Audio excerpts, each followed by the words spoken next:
Mon propos, j'aurais pu l'appeler une histoire finalement entre chien et loup. C'est ce qu'on va voir pendant toute cette cause. Qu'est-ce que la rage? C'est déjà la question qu'on peut poser. La rage, c'est une maladie aiguë des mammifères, notamment des carnivores, caractérisée par une irritation du système nerveux central, suivie de paralysie et de mort.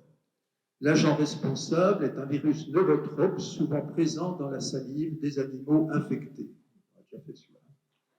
L'animal enragé transmet la maladie en mordant d'autres animaux ou des hommes.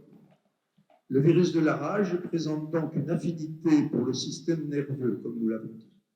Du point de vue d'inoculation, il chemine via les nerfs périphériques vers la moelle épinière et le cerveau, où il se multiplie. Ultérieurement, il migre par les nerfs vers les glandes salivaires. Chez l'homme, la période d'incubation peut varier de 10 jours à 1 an. La maladie commence en général par une courte période de dépression, d'agitation, de malaise et de fièvre. L'agitation s'accroît ensuite jusqu'à un état d'excitation incontrôlable avec une hypersalivation et des spasmes très douloureux des muscles du larynx et du pharynx. En conséquence, le mordu ne peut plus boire, bien qu'il ait très soif, d'où le symptôme bien caractéristique d'hydrophobie, c'est-à-dire la peur de l'eau. Le décès par asphyxie, épuisement ou paralysie survient ensuite. La rage a fait parler d'elle dès l'Antiquité. Elle peuplait les légendes, les récits des conteurs, mais aussi les recettes et les boniments des charlatans. La rage fut longtemps considérée comme un phénomène surnaturel, une punition de Dieu. Pourtant, si la maladie fit tant parler d'elle, et s'il engendra les plus grandes frayeurs, elle n'eut au fond aucune importance quantitative. Les cas de rage avérée furent en effet peu nombreux. Cette affection qui frappa l'imagination populaire demeura rare. Ce qui fit dire à Émile Roux, collaborateur de Pasteur, cette maladie est une de celles qui font le moins de victimes parmi les hommes. Elle est pourtant pour tout le monde effrayante et redoutée. Historiquement, la rage fut d'abord une maladie des animaux sauvages, propagée avant tout par les loups. Signalée dès le XIIIe siècle en Asie, la maladie est ensuite passée des vecteurs sauvages aux mammifères domestiques et est devenue citadine. C'est la rage des rues, propagée essentiellement par le chien. Le chien errant, exposé à toutes les contaminations, sera en effet un dispensateur de morsures et de contamination. Mais à l'origine, comme nous l'avons dit, il y a le loup. Pendant des siècles, l'homme et le loup ont été en concurrence directe comme prédateurs du gibier dans les forêts. La lente régression de ces forêts au profit des terres cultivables, ainsi que la transformation de l'homme chasseur en homme éleveur, firent dégénérer cette concurrence en un conflit sans merci. Le loup devenait désormais un ennemi que l'on allait chasser comme le sanglier et le renard. À la fin du XVIIIe siècle, on estime, on y reviendra, à 15 à 20 000 le nombre de loups en France. Localement, la forêt de Chaux constituait un solide repère pour les loups. Entre 1856 et 1866, en 10 ans, sur 53 loups tués dans notre région, plus de la moitié venaient de la forêt de Chaux. Durant la belle saison, à une partie de l'automne, les loups vivaient exclusivement dans les forêts et se nourrissaient uniquement de gibier et de chiens errants qui eux-mêmes détruisaient beaucoup de gibier. Quand le froid s'intensifiait, le gibier se raréfiait et dès qu'il était affamé, l'attitude du loup changeait complètement. Il prenait des risques et sortait du bois. Il pouvait alors s'attaquer aux troupeaux et pénétrer dans les villages et jusque dans les faubourgs des villes. Normalement, le loup est un animal qui est peureux, qui fuit devant l'homme. Mais quand il est affamé, il peut s'attaquer à des jeunes enfants isolés, comme les jeunes bergers ou même des personnes âgées. La presse a décrit au début du XIXe siècle des attaques mortelles de loups sur des jeunes enfants près de Belfort et en Haute-Saône, ainsi d'ailleurs que dans la région d'Arinthod-Orgelet. Plus près d'Arbois, le 27 octobre 1767, le subdélégué de Poligny écrit à l'intendant qu'il apparaît plusieurs loups dans les monts de Poligny. Il y a une quinzaine de jours, l'un d'eux attaqua 2 jeunes bergers qui gardaient des cochons près de Bezins, en tua un et dévora presque l'autre.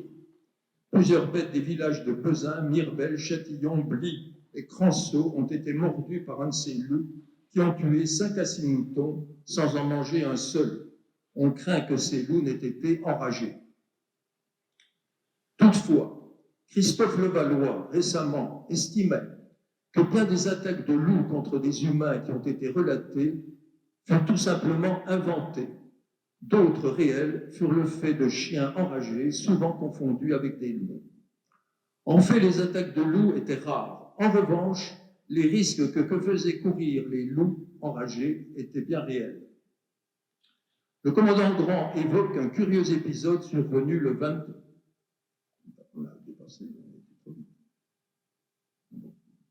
Le commandant Grand évoque un curieux épisode survenu le 23 septembre 1798 vers 5 heures du matin près de Besançon. Quelques paysans se rendaient au marché. Ils furent attaqués à hauteur de beurre par un loup furieux. Il terrassa et mordit plus de 10 hommes. Poursuivit ceux qui s'enfuyaient et atteignit quelques-uns d'entre eux. Il s'en prit à une femme sur le plat de sa porte et la mordit, se jeta sur un troupeau de moutons, tua et blessa plusieurs bêtes. Les autorités municipales de Besançon ayant organisé une battue, le loup fut rejoint près de Velotte, une lutte s'engagea et à la fin, le loup succomba. Alors cet événement eut un triste épilogue, puisque dans un premier temps, on fut rassuré, car l'autopsie de l'animal conclut qu'il était sain. Mais au bout de quelques semaines, on se rendit compte que les blessés donnaient tous des signes de rage, et une douzaine d'entre eux moururent. Le 18 octobre 1831, le docteur Dumont d'Arbois eut à soigner les victimes d'une louve enragée dans le canton de Villers-Farlay. L'animal a mordu en moins de 2 heures 11 hommes, 2 femmes, un cheval et un bœuf et un cochon.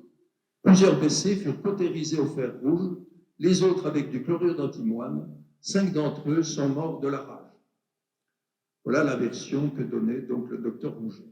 René Valéry Radaud, dans sa vie de pasteur, écrit que le jeune pasteur âgé de 9 ans aurait assisté à la cautérisation au fer rouge d'une des victimes des morsures, l'armoisien Nicole, qui aurait été sauvé. Le docteur Ledoux, qui dirigea longtemps l'école de médecine de Besançon, évoque cet épisode en 1941 dans sa brochure intitulée « Pasteur et la Franche-Comté ». Il écrit « Un homme était devant le fourneau du maréchal, le torse nu. Le maréchal Ferrand chauffa au rouge une tige de fer et l'appliqua sur l'avant-bras de la victime, qui poussa un cri. Hélas, le pauvre Gabriel Pillot, le mordu, devait mourir enragé. » Un autre récit de cet épisode, beaucoup plus complet, fut rédigé en 1885 à la demande de Pasteur lui-même, après les vaccinations de Mester et de Jupille, par M. Perrault, maire de Villers-Farlay. Ce dernier fit une enquête auprès des plus anciens du village et de la région. Leur récit confirme la présence de Pasteur devant la forge d'Arbois ce jour-là. Le savant a dit se rappeler parfaitement, quoique très jeune à l'époque, avoir vu chez le forgeron voisin de chez lui, cautérisé au fer rouge, des personnes mordues d'Arbois et des environs. Mais revenons au récit du maire de Villers-Farlay. Voilà ce qu'il dit. Un loup enragé de forte taille, qui venait d'on ne sait où, fit son apparition sur la route nationale de Dole-à-Salins, à l'endroit appelé Fontaine-aux-Ânes, sur la commune de Pagnot. L'animal se jeta sur Pierre-Jean Vaucher d'Écleux et sur sa sœur, qu'il mordit à la main et qui mourut enragé, tandis que son frère, atteint à travers ses vêtements, fut indemne. Le loup traversa Pagnot et mordit des animaux et plusieurs personnes originaires des villages plus ou moins éloignés et qui se rendaient à la foire à Port-l'Aîné, sans qu'on sache ni qui elles étaient. Il mordit aussi un bœuf de l'attelage de Georges Barbe, originaire de Villers-Farlay. À l'entrée de Mouchard, la bête s'attaqua à un sieur Allard, qui se protégea avec un grand panier d'osier qu'il portait en s'en servant comme d'un bouclier. Plusieurs personnes d'Arbois et des environs qui étaient dans la petite ville furent mordues sans que l'on soit très bien sûr de leur identité. À la sortie de Mouchard se place l'aventure de l'étameur, qui mérite d'être rapportée, dit le chroniqueur, de même que 2 hommes qui le suivaient sur la route. L'artisan se rendait à la foire de Port-l'Aîné et portait sur son dos sa marchandise composée de grelots, sonnettes à bestiaux, batteries de cuisine, etc. Voyant le loup se lancer sur lui et le prenant pour un chien, il secoua son harnachement brinque-ballant. Effrayé, la bête s'éloigna sans quitter la route et arriva droit sur les sieurs Guillot et Senot qui marchaient à côté de leur attelage. Le fauve mordit le second à travers ses vêtements, tandis que Guillot, se moquant de son compagnon, se mit à exciter l'animal pour rire. Continuant son chemin, la bête rencontra le jardinier de M. de Chavannes de Montsou-Vaudrey. L'homme menait sur la route son cochon gras à la foire pour le vendre et poussait l'animal devant lui. À l'entrée de Villers-Farlay, le loup fonça sur le cochon qui, poursuivi et mordu, s'échappa dans les prés voisins. En contrebas de la route, le jardinier courut au secours de son cochon et tapant sur le loup à grands coups de fouet pour lui faire lâcher prise, mais le fauve se retourna et l'agressa. Gaspard Hanel, conducteur de la diligence de Dole-à-Salins qui passait par la route, arrêta son véhicule, sauta de son siège et courut porter secours au jardinier. Mal lui en prit, car la louve quitta sa victime, se rua sur lui et les dévora une partie de son visage. Le tumulte et les cris firent sortir les habitants de chez eux. L'animal attiré mordit Jean-François Junot, père de 14 enfants, dont l'aîné n'avait que 17 ans. 2 autres hommes, les sieurs Mouret et Perrin, ainsi que la servante du second, Marie Mouret-Maillard, un habitant, Joseph Fer, saisissant une hache, courut sur l'animal qui se retourna. L'homme lâcha sa hache et monta sur l'arbre le plus proche, de même semble-t-il qu'un autre homme nommé Guillot. L'animal longea les jardins des maisons situés en bordure de la route, tandis que la population du village continua à crier au loup pour prévenir les gens de se mettre à l'abri. Un autre habitant, Jean-Pierre Dubois, tira un coup de fusil sur l'animal qui traversait son jardin, mais le manqua. Finalement, après avoir mordu à travers ses vêtements Joseph Barbe, qui fut préservé, la bête enragée se jeta sur un nommé Gabriel Coulon-Pillot, qui travaillait au jardin, et le mordit à l'épaule à travers ses vêtements. Mais le jeune Coulon-Pillot, jeune et fort, saisit l'animal à bras-le-corps et le maintint sous lui, jusqu'à ce que les voisins accourus à ses cris assomment le fauve à coups de pêche. Dans son témoignage, le docteur Dumont cite François-Louis Torner, qui aurait couru chercher son outil, la pêche. Le maire de Villers-Farlay recensa a posteriori une quinzaine de morts, dont 8 à Écleux, Villers-Farlay et Mouchard. Le docteur Dumont ne cite quant à lui que 4 décès pour 13 mordus. Les premiers à mourir furent le conducteur de la diligence, la servante Marie Morel-Maillard, son voisin Junot, puis les mordus aux mains et à la figure. Les personnes atteintes à travers les vêtements s'en tirèrent. Seuls Guillot et Senot qui décédèrent de jaunisse, tant fut intense leur frayeur. Le docteur Dumont cite aussi l'arboisien Nicole. Le commandant Grand signale aussi que pendant l'hiver 1832, une louve enragée descendant la route de Ferrières, la côte de Ferrières, traversa Arbois, mordant 7 à 8 personnes qui presque toutes moururent dans de violentes convulsions. L'une d'elles pourtant fut sauvée, un maréchal ferrant ayant aussitôt appliqué un fer chauffé au rouge sur la plaie. La bête fut abattue et ouverte, son estomac contenait un morceau de corde déchiqueté. Lutter contre les loups, vous le voyez, c'était donc finalement lutter contre la rage. Dès 813, Charlemagne organisa une institution, ce qu'on appelle encore aujourd'hui la louveterie, en vue de la destruction des loups. En 1413, une ordonnance de Charles X ordonna à tout le monde de chasser et de tuer les loups et prescrivit d'attribuer une prime quand ils en abattaient. En 1598 paraît un édit organisant la chasse aux loups en Franche-Comté. Les habitants étaient dit doivent se faire un devoir de tuer les loups ainsi que les ours.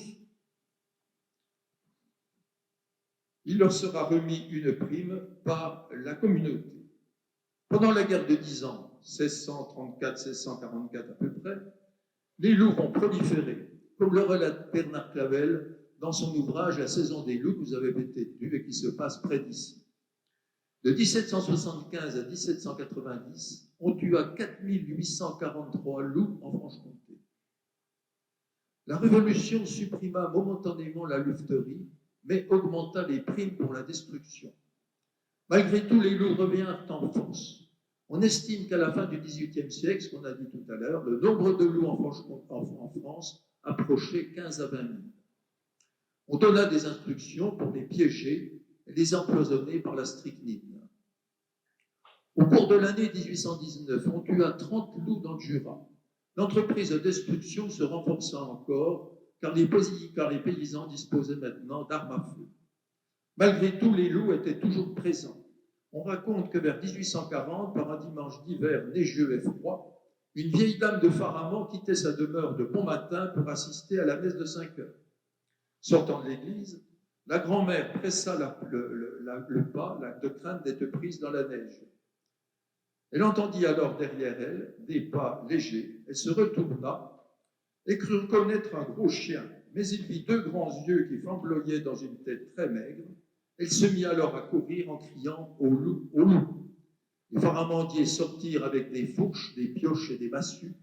Ils entourèrent la bête, qui fit face, puis d'un bond prodigieux, franchit le cercle de ses assaillants et se sauva dans les bois de l'Ermitage.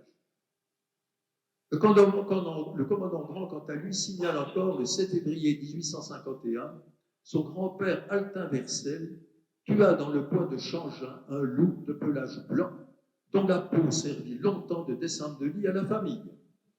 On peut encore en voir une bande de cette peau que le commandant Grand a remis au musée de Champigny. Les loups étaient toutefois en diminution constante. On n'en tua que 4 ou 5 sous le Second Empire. Mais ils revinrent en force après la guerre de 70, pendant laquelle la chasse avait été interdite. Par la suite, on se rendit compte que le moyen le plus efficace pour détruire les loups consistait à augmenter les primes des chasseurs. Alors ces primes étaient variables selon qu'il s'agissait d'une louve portante, d'un loup ou d'un louveteau, évidemment. Il était temps de s'occuper d'eux, parce que les loups continuaient à se multiplier, et surtout une épidémie de rage sévissait depuis 1870. Les loups furent dès lors systématiquement traqués et exterminés. De 1887 à 1914, on en a tué près de 10 000 en France. Le dernier loup abattu dans le Jura le fut en 1956. En définitive, si l'on a beaucoup combattu les loups, on s'est aperçu que c'était surtout par la crainte qu'ils inspiraient, par leur supposée agressivité pour l'homme, et surtout pour les dégâts qu'ils pouvaient provoquer dans les troupeaux. À part quelques cas isolés et spectaculaires, on ne peut pas les rendre responsables de la propagation de la rage. En revanche, leur disparition progressive provoqua la multiplication des chiens errants, éventuellement porteurs de la rage, caractérisés auprès d'autres animaux mordeurs de la forêt. Dans la seconde moitié du XIXe siècle, à Arbois, le journal L'Abeille jurassienne signale la présence fréquente de ces chiens errants, parfois enragés. Le 30 août 1830, on peut lire qu'un chien enragé a parcouru la ville, Arbois donc, et mordu quantité de personnes et de chiens. Un arrêté ordonne de tenir les chiens en laisse et muselés, sinon ils seront abattus. 18 octobre 1830, on apprend que des arrêtés pris sous la crainte de la rage sont publiés. Même chose les 6 et 25 novembre, toujours à Arbois. Dans la veille du 27 octobre 1861, on lit « Mardi de la matinée, les rues d'Arbois étaient parcourues par un chien errant qui mordait tous ceux de ses pareils qu'il rencontrait. Il avait mis en émoi toute la grande rue lorsqu'il entra vers midi dans la cour de l'hôtel de l'Europe, où il fut cerné par une vingtaine de personnes jusqu'à l'arrivée d'un fusil avec lequel il fut abattu net sur ce lieu même. C'était un chien de petite taille, jeune encore, poil brun, race griffon. On n'a pas pu faire l'autopsie de son cadavre, mais on suppose avec quelques raisons qu'il était enragé. Par mesure de précaution, on a déjà abattu plusieurs chiens mordus par lui. 24 mai 1863, toujours dans la baie Jurassienne. Le 13 mai, un chien que l'on présume enragé a traversé la commune des Planches. Il a mordu le nommé Julien Darbon, cultivateur, qui s'est empressé de faire cautériser ses plaies par le docteur Bousson. En sortant des Planches, le chien se dirigeait sur Arbois lorsque le nommé Victor Étier, ouvrier cartonnier chez Mervan, l'a abattu de 2 coups de fusil. Ce même ouvrier a déjà tué un chien enragé il y a 2 ans. 2 septembre 1868. Dimanche matin vers 7 heures, un chien présumé atteint d'hydrophobie a été abattu à Arbois après avoir parcouru les rues de la ville et mordu plusieurs animaux de son espèce. La municipalité s'est empressée de prendre les mesures dictées par les circonstances. Après les loups, donc, ce sont les chiens errants qui deviennent pour beaucoup le pire des fléaux. Et pour limiter leur nombre, on frappa les chiens d'une taxe. Le 6 juin 1869, par exemple, le conseil municipal d'Arbois porta cette taxe à 5 francs par chien de chasse et d'agrément. Les chiens d'aveugles en seront dispensés. Le 28 avril 1872, toujours dans la baie jurassienne, on peut lire « Samedi dernier, dans la journée, un petit chien traversa les rues de notre ville en attaquant et mordant plusieurs de ses congénères, puis il se dirigea vers Méné et au-delà sur les planches. Sur la route, il rencontra M. E, donc pas son nom, accompagné de sa petite fille âgée d'environ 7 à 8 ans. Le chien mordit l'enfant, et comme le père voulut éloigner l'animal, il reçut également une morsure. Dans la crainte que le chien ne fût enragé, ses blessures furent immédiatement cautérisées, et les maires des localités traversées prirent toutes les mesures usitées en pareil cas, mais on n'a pas pu atteindre le fameux chien, et il serait difficile de dire ce qu'il est adevenu. Ça, c'est le journaliste qui dit ça. 11 février 1877. Notre ville était encore sous le coup de l'impression produite par la présence d'un chien enragé tué la semaine dernière, lorsque lundi dans la matinée, le nommé Hippolyte Guy, garde champêtre à Montrond, arrivait à Arbois en y annonçant qu'il était à la poursuite d'un second chien enragé, que ce chien s'était dirigé sur notre ville en ayant suivi la vieille route des Planches depuis les dessus des monts, et que lui, Guy, aurait fait la rencontre d'une voiture sur laquelle on l'avait laissé monter, ce qui lui avait permis d'arriver à Arbois avant le chien. Grâce à ce renseignement, on peut faire rentrer tous les chiens dans les maisons et se mettre à l'affût. Et en effet, vers 11h30, le chien enragé arrivait et il était tué à l'entrée de la rue de Courcelles par M. Bonvalot, boulanger et photographe. À l'autopsie pratiquée par M. Louvrier, médecin vétérinaire, en présence du commissaire de police, on reconnut sur l'animal les signes certains de la rage. Ce chien avait été vu dimanche à la Grange Perret, où il avait fortement mordu un énorme chien de garde que son maître, M. Boilet, fit abattre de suite. Enfin, mercredi, un troisième chien a été abattu dans le faubourg de Véreux et soumis à l'autopsie. Mais cette fois, on a pu constater que la personne qui l'avait tué s'était laissée emporter par son zèle. Le chien n'était pas du tout enragé. Et le journaliste de conclure, il est bien de tuer des chiens enragés, mais en abattant tous ceux que l'on rencontre, on s'expose à payer des dommages-intérêts à leurs propriétaires. 27 avril 1878, toujours dans la baie jurassienne. Lundi 28 avril, M. Bonvalot, boulanger, a tué dans la rue de Courcelles un chien que l'on soupçonnait d'être atteint de la rage. Vous marquerez la boulangerie là, qui va bientôt être utilisée pour la maison Pasteur. Le chien était en général l'agent d'inoculation de la rage. Il semblait donc fort simple d'abattre les animaux enragés ou supposés enragés, ainsi que ceux qu'ils ont pu mordre. Dans les 2 premiers trimestres de l'année 1878, on relevait à Paris 141 et 175 cas de rage. La situation devenant inquiétante, l'autorité décida l'abattage des chiens errants. Aussi, pendant le mois de juillet et août, donc 1878, 4000 chiens errants furent détruits à Paris, et les cas de rage qui s'élevaient encore à 133 pendant le 3e trimestre de l'année tombent à 30 pendant le 4e. Plus tard, le vétérinaire Henri Boulet préconisa l'emploi systématique de la muselière chez les chiens comme seul procédé permettant d'arrêter la propagation de la rage. Quels étaient les traitements de l'époque? Eh bien, on disposa longtemps que d'un seul remède apparemment efficace contre la rage, la cautérisation des plaies au fer rouge. Mais ce remède terrifiant n'avait de chance réelle de marcher qu'à la condition d'être pratiqué immédiatement après la morsure.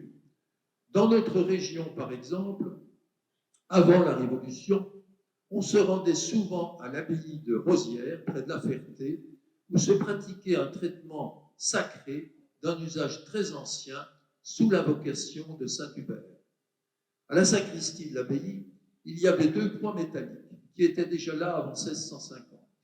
Une tradition immémoriale voulait qu'elles servent à marquer l'une les hommes, l'autre les animaux qui avaient été mordus. Un moine faisait chauffer au rouge l'une ou l'autre de ces 2 croix et brûlait à l'endroit de la morsure, tout en prononçant une formule en latin. Le mordu, si c'était un homme bien sûr, devait réciter 5 pater et 5 ave et faire des offrandes, et dit-on normalement, tous ont été guéris sans exception par la miséricorde de Dieu et par l'intercession du glorieux Saint Denis et Saint Hubert. Pour empêcher les chiens enragés de mordre et les serpents de piquer, il fallait réciter une prière en l'honneur de Saint Hubert, patron des chasseurs. Voilà ce que disait cette prière. Saint Hubert glorieux, du Seigneur fils amoureux, ayez trouvé la suite, nous protège et nous défend de l'ennemi et du serpent, et que toute bête enragée ne pourra pas nous approcher de 9 pieds, de 10 pieds sur la terre comme au ciel. Bien sûr, d'autres remèdes contre la rage étaient proposés. Dans l'Union franc-comtoise de juin 1851, paraît une série d'articles consacrés aux remèdes contre la rage en Franche-Comté. Une vingtaine de médications données de bonne foi et avec une confiance entière en leur efficacité. On s'était aperçu que toutes les morsures faites par des chiens enragés ne donnaient pas systématiquement la rage et que bien des chiens n'étaient enragés que d'apparence. Il était donc fréquent que le mal ne se déclare pas après l'application d'un quelconque remède qui, en ce cas, nécessairement devenait efficace. Cette question fut l'objet en 1855 d'une discussion à l'Académie de médecine où l'on reconnut qu'il n'y avait alors aucun remède au mal, et on montra aussi que les auteurs de remèdes farfelus pouvaient être persuadés de l'efficacité de leur méthode. Alors, quelques exemples parmi de nombreux. Le journal La Franche-Comté du 18 juillet 1867 propose de verser sur la morsure de l'alcali, autant de gouttes que le malade a damné, et ceci pendant 40 jours. Le journal de Montbéliard du 28 juin 1868 propose l'acide phénique à la place d'alcali. La Franche-Comté, le journal de 1869, est favorable aux bains de vapeur, 1 par jour. Dans le numéro des petites affiches de l'arrondissement de Dole, ce numéro-là, daté du 25 avril 1824, on peut lire « Pendant que nombre de chiens enragés parcourent le département du Jura et portent partout effroi et désolation, on publie un remède contre la rage que l'on donne comme infaillible. Mettez dans un peu de terre vernissée une chopine de vin blanc, ça commence bien. Une cuillère à bouche de suie, 2 pleins dés à coudre d'écailles d'huîtres mâles, une poignée de sauge du jardin, 2 pleins dés à coudre de sel de cuisine, un paquet de la grosseur du pouce de racines d'églantine sauvage. Faire infuser le tout pendant 24 heures sur un feu très modéré. Vous le pressez en l'exprimant dans un linge, et vous le ferez boire à la personne ou à l'animal mordu. Ce remède n'a jamais manqué son effet.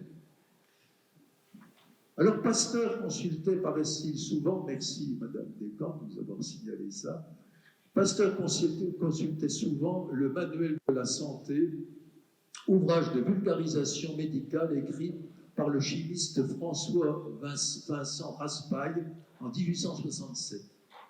Alors voilà ce que Pasteur pouvait y lire concernant le traitement des personnes mordues. Je le cite. Dès qu'un homme est mordu par un chien enragé ou soupçonné de l'être, on tue le chien ou on l'envoie au loin. Sur le champ, on recouvre les traces de la morsure avec des compresses d'eau sédative à base d'ammoniac, d'alcool camphré et de sel de cuisine. Quelques cuissons qu'en éprouve le malade. Immédiatement après, on entoure le membre mordu d'une forte compresse qu'on arrose d'alcool camphré, puis saupoudrer l'après avec de la poudre de camphre. Donner tous les matins un verre d'eau sucrée avec une cuillère à café d'eau sédative, et le soir, même chose avec 4 à 5 gouttes d'éther. Important, gargarisme fréquent à l'eau de vie. Continuez le traitement jusqu'à ce que toute crainte soit passée. Alors si, malgré tout, la rage se déclare, On plonge le patient dans un bain sédatif, donc formé d'ammoniac, alcool camphré, sel de cuisine. Et on lui applique, ce qui devait sûrement marcher, la ceinture et le collier galvanique, constitués d'une chaîne d'anneaux alternativement en cuivre et en zinc. Dès que le patient ouvre la bouche, ajoute le livre, dès que le patient ouvre la bouche pour lire, pour mordre, ajoute au raspail, on lui jette entre les dents des boulettes d'une pâte faite avec de l'ail, de l'oignon, du camphre, de l'aloès et du sel de cuisine. Le tout pétri avec de la fécule et de l'huile de ricin. Je vous donnerai la recette pour ceux.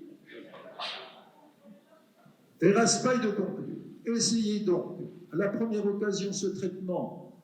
Quel médecin, si dénonciateur qu'il soit, pourrait vous tenir rancune pour avoir essayé de soigner un mal que tout praticien actuel confesse ne pas savoir guérir? Et puis enfin, et heureusement, bien sûr, il y eut Pasteur qui décida de s'intéresser à la question. Alors on peut se demander pourquoi. Patrice Debré estime que Pasteur a choisi à dessein une maladie qui frappe les esprits afin d'assurer une publicité nécessaire et définitive à ces procédés de vaccination. Pasteur le reconnaîtra d'ailleurs lui-même plus tard, quand il écrira en 1888 à Grancher « Rappelez-vous que jadis je n'ai entrepris quelques recherches sur la rage que dans la pensée de forcer l'attention des médecins sur ces nouvelles doctrines, donc vaccination, au cas où quelques données médicales pourraient surgir de ces recherches. » En 1880, le nombre de chiens enragés est devenu si important qu'en 2 mois, on signale 5 morts de la rage à Paris. En décembre, Pasteur est prévenu par le docteur Lannelon de l'hôpital Trousseau qu'un enfant de 5 ans mordu au visage, 1 mois plus tôt, vient d'entrer dans son service. Agitation, mouvements convulsifs, cris de fureur, hydrophobie. Le diagnostic ne fait aucun doute, c'est la rage. Après 24 heures de délire, l'enfant meurt étouffé par sa salive et les mucosités qu'il ne peut déglutir. Quelques heures après le décès, Pasteur effectue un prélèvement de mucus. Et à son retour dans son laboratoire rue d'Ulm, il l'inocule à des lapins. C'est le début des recherches de Pasteur sur la rage. En 1881, il note dans son cahier « Depuis le mois de décembre dernier, avec l'aide de Chamberland et Roux, auquel a voulu s'adjoindre Thuillier, nous avons commencé l'étude de la rage. La substance cérébrale d'un chien enragé va constituer sa première et principale approche de la maladie. Il lui restera bien sûr à aller jusqu'au vaccin. » Le 25 février 1884, Pasteur, Chamberland et Roux, évoquant leurs travaux et leurs résultats à l'Académie des sciences, évoquent leurs travaux et leurs résultats à l'Académie des sciences et à l'Académie de médecine. Les auteurs envisagent de rendre les chiens réfractaires à la rage et par conséquent d'obtenir la même chose chez l'homme, puisque l'homme ne contracte jamais la rage qu'à la suite d'une morsure par les chiens. Le 19 mai suivant, à l'Académie de médecine, Pasteur et ses collaborateurs annoncent qu'ils sont parvenus à rendre les chiens réfractaires à la rage. Mais Pasteur cherche autre chose qu'une vaccination prophylactique. Il envisage non plus de prévenir l'infection avant toute morsure, mais la traiter avant que la maladie ne se déclare. En un mot, il faut trouver un vaccin qui agisse plus vite que la maladie elle-même. Les premières tentatives que j'ai entreprises me donnent, dit-il, les plus grandes espérances de succès. Grâce à la durée d'incubation de la rage à la suite de morsures, j'ai tout lieu de croire que l'on peut sûrement déterminer l'état réfractaire des sujets avant que la maladie mortelle éclate et à la suite de morsures. Pour rendre le chien réfractaire à la rage, en un temps relativement court, Pasteur utilise des moelles rapiques de lapin desséchées par la potasse dans un flacon à 2 tubulures imaginé par Roux sur évidemment le tableau qu'on connaît bien. Il commence par injecter une moelle ancienne, puis chaque jour des moelles de plus en plus récentes. Et le chien devient ainsi réfractaire à la rage progressivement. Dès lors, chaque cas de rage humaine déclaré va devenir un véritable dilemme pour Pasteur. Que faut-il choisir? Expérimenter un traitement dont on n'est pas absolument sûr, ou abandonner le malade au risque d'une mort certaine et atroce. Cruel dilemme. Et pendant que Pasteur s'interroge, les chiens continuent à mordre à arbois. 22 juin 1884, l'abbé jurassien annonce qu'un employé de la compagnie PLM mordu par un chien enragé avait été envoyé à M. Pasteur. Celui-ci a refusé de recevoir cet homme, et cela pour deux raisons suivantes. M. Pasteur a tout d'abord déclaré que les recherches auxquelles il se livre ne sont pas encore poussées assez loin pour lui donner une certitude absolue sans laquelle sa conscience ne lui permet pas d'opérer un homme. En second lieu, rien n'est organisé au laboratoire de M. Pasteur pour réunir des malades en traitement. 22 septembre 1884, Pasteur écrit à Pedro II, empereur du Brésil. Je n'ai encore rien osé tenter jusqu'ici sur l'homme, malgré ma confiance dans les résultats. Je crains trop qu'un échec ne vienne compromettre l'avenir. Et il ajoute, alors même que j'aurais multiplié les exemples de prophylaxie de la rage chez les chiens, il me semble que la main me tremblera quand il faudra passer à l'espèce humaine. Et Pasteur propose à l'empereur du Brésil de tenter l'expérience sur des condamnés à mort. J'offrirai à l'avocat du condamné, la veille de l'exécution de ce dernier, de choisir entre une mort imminente et une expérience qui consisterait dans les inoculations préventives de la rage. Moyennant ces expériences, la vie du condamné serait sauvée. Il n'y a bien sûr pas eu de suite à cela. 28 mars 1885, Pasteur écrit à son ami Jules Vercel à Arbois. Je démontre cette année qu'on peut vacciner ou rendre réfractaires à la rage les chiens après qu'ils ont été mordus par des chiens enragés. Je n'ai pas encore osé traiter des hommes après morsure par chiens rabiques. Mais ce moment n'est peut-être pas très éloigné et j'ai la grande envie de commencer par moi-même, c'est-à-dire de m'inoculer la rage pour en arrêter ensuite les effets, tant je commence à m'aguerrir et à être sûr de mes résultats. Le 2 mai 1885, Pasteur est alerté par un télégramme du directeur de l'hôpital Necker qu'un homme de 61 ans suspect de rage a été hospitalisé. Le diagnostic est suffisamment confirmé pour qu'on tente la vaccination. Pasteur note dans son cahier, on inocule sous les côtes une seringue de Prava de bulbe de lapin délayé. D'autres injections sont prévues le 8 mai. Mais comme l'homme va bien, on l'autorise à quitter l'hôpital et on l'a pas revu. Et Pasteur n'aura plus de nouvelles. C'est en fait peut-être la première personne qui a été guérie de la rage par vaccination. Le 12 juin 1885, Pasteur répond à une lettre de M. Quintard, maire de Levier dans le Doubs. Ce dernier avait demandé à Pasteur s'il consentait à soigner deux habitants de Levier, messieurs Poncet, père et fils, mordus tous deux par un chien reconnu enragé. Et Pasteur répondit « J'ai le vif regret de vous informer que je n'ai pas encore tenté d'amener l'état réfractaire à la rage sur des sujets humains. Je le fais facilement pour les chiens, même après qu'ils ont été mordus. Je ne suis pas éloigné d'oser le faire pour l'homme, mais mes recherches au point où elles en sont ne me permettent pas encore d'agir sur l'homme. Dites bien à ces braves gens que la morsure d'un chien rabique est loin d'annoncer toujours le mal. Ils ont plus de 80 bonnes chances sur 100 de continuer à se bien porter. Qu'on ne fasse rien, qu'on ne se livre à aucun remède quelconque, il n'en existe pas. Le 22 juin 1885, une petite fille est admise à l'hôpital de Saint-Denis pour morsure à la lèvre, il y a 6 semaines. En accord avec le médecin traitant, Pasteur décide d'intervenir. À sa demande, on injecte sous la peau, en dessous des côtes, une seringue de Prava de moelle délayée. Mais l'enfant meurt le lendemain. Pasteur a été prévenu trop tard. Enfin, le 6 juillet 1885, vous le savez tous, ce sera la vaccination de Joseph Mester, suivie de celle de Jean-Baptiste Jupy de Villers-Farlay le 20 octobre, avec le succès que l'on sait.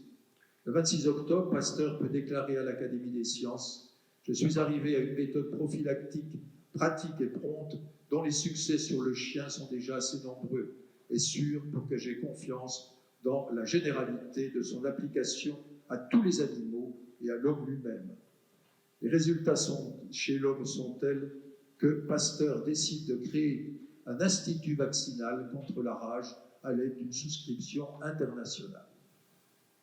Tout semble dit. Et pourtant, le 17 août 1901, on pouvait lire cet article dans l'Union jurassienne.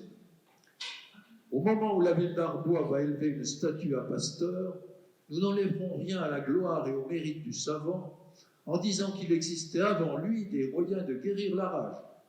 Voici une recette communiquée par un membre de très ancienne famille du Jura, où elle est conservée et utilisée avec succès depuis plus de 2 siècles. Alors prenez des coquilles de dessus d'huîtres mâles, faites-les calciner au feu sur des charbons ardents jusqu'à ce qu'elles se réduisent facilement en poudre. Pulvérisez et passez au tamis de soie. La dose pour les hommes est de 62 grammes, dont on fait 4 paquets. Après avoir délayé du vin blanc, bonne idée aussi, les donner aux mordus pendant 4 jours. Les témoignages attestent de la réussite de la recette. L'un d'eux affirme que dans le voisinage de la commune, un cultivateur mordu ainsi que son bœuf employa le remède pour l'animal et pas pour lui. Eh bien, le bœuf guérit et l'homme mourut de la rage, ce qui est bien. Un autre fut tellement frappé du succès d'une aussi simple recette qu'il crut devoir à plusieurs reprises faire un rapport à l'école vétérinaire d'Alfort. On ne lui a même pas donné réception de ses. Le 27 novembre 1902, le Salinois annonce qu'un chien noir de taille moyenne parcourait les rues d'Arbois. Je ne suis pas certain qu'il était enragé, ce pauvre. Apercevant le chien, M. Jacquemart, il se précipite sur lui et le mordit affreusement, puis s'élança sur M. Clerc, dont il ne mordit que le pantalon. Peu après, l'animal mordit à la cuisse la jeune Céline Cunet, âgée de 9 ans. Plusieurs personnes se mirent à la poursuite de la bête et parvinrent à la tuer. L'autopsie a démontré qu'elle était enragée. La jeune Céline Cunet est partie aussitôt se faire soigner à l'Institut Pasteur à Paris. 26 janvier 1906, un chien a parcouru la ville mordant 40 autres chiens. M. Quiénet, avoué, voyant cela, courut chez lui, prit son fusil et le mit se mit à le poursuivre. Il finit par l'atteindre près de l'église et d'un premier coup de fusil lui brisa une patte et d'un second coup l'étendit raide. M. Bourgeois, vétérinaire, ayant fait l'autopsie, constata que l'animal présentait tous les symptômes de la rage. Un prélèvement de tissu cérébral a été envoyé à l'Institut Pasteur. Le maire d'Arbois a pris aussitôt un arrêté pour faire museler les chiens et abattre tous ceux qui avaient été mordus ou roulés par terre. Le 22 février, le maire reçut cette lettre de l'Institut Pasteur. Monsieur le maire, les animaux inoculés avec le bulbe du chien tué à Arbois le 26 janvier dernier ont tous été pris de rage. Il est donc expérimentalement démontré que l'animal mordeur était enragé. La loi est formelle. Tout chien mordu ou seulement roulé par terre par celui-là doit être abattu, sans considération d'affection pour les chiens mordus ou de valeur pénale pour ces animaux. Le 10 septembre 1918, enfin, le maire d'Arbois prend l'arrêté suivant. Considérant qu'un chien de grosse taille, au poil gris foncé sur le dos et blanc sur le ventre, atteint de rage, a roulé plusieurs de ses congénères et qu'il y a lieu de prendre toutes les mesures de sécurité publique prescrites en pareille circonstance, le maire arrête. 2 points. Premièrement, tous les chiens situés sur le territoire d'Arbois seront muselés, et cela pendant 60 jours. Deuxièmement, ceux rencontrés sur la voie publique sans être muselés ou muselés imparfaitement seront arrêtés et mis en fourrière aux frais du propriétaire, qui se verra en outre frappé d'un procès-verbal. Eh bien, c'est la dernière allusion à la rage à Arbois, donc en 1918. En 1962, le virus de la rage est observé au microscope électronique. Vous voyez, il est formé d'un ARN qui est enveloppé d'une membrane hérissée de spicules, ce qu'on appelle maintenant des protéines spike. En 2017, donc récemment, on lança un premier essai clinique de vaccin à ARN messager contre la rage. Les résultats sont encore incomplets et discutés. Cette même année 2017, un cas de rage est signalé à Lyon chez un enfant de 10 ans qui avait été mordu par un chien au Sri Lanka. Une campagne de vaccination de son entourage a dû être entreprise. Alors, comme vous le voyez, moralité, il vaut mieux continuer à se méfier. Je vous remercie.